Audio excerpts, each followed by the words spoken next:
ពីប្រព័ន្ធសូឡាសែលចង់ប្រើប្រាស់ប្រព័ន្ធសូឡាសែលបងចូលស្ដាប់ហើយបងនឹងយល់បាទអញ្ចឹងយើងបានអីហើយយើងដឹងទំហំភ្លើងដែលយើងត្រូវប្រើក្នុងមួយថ្ងៃសរុបមកវិញណាយើងដឹងចំនួនផ្ទាំងយើងត្រូវដាក់ហើយតែមិនចប់ទេណាដល់មិនចប់ទេនៅអីទៀតនៅដុំសានៅដុំសាណាបងណានៅដុំសា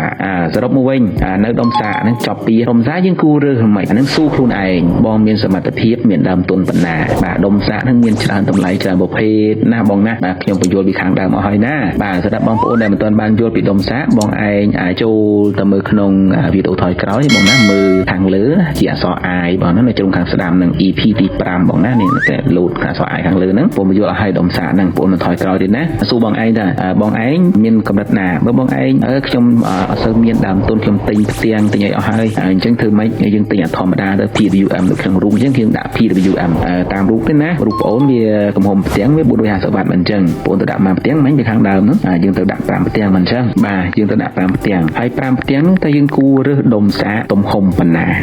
អាំពែទៅអាចទ្ររួចបាទដោយបងប្រាប់អញ្ចឹងច្បាប់ធម្មជាតិរបស់វាបើយើងរើសដុំសាតូចជាងហើយយើងមកកុំភ្លេចណាមើលទំហំផ្ទាំងយើងណា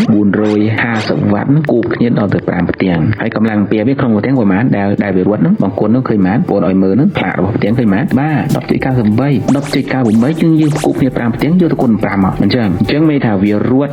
55 A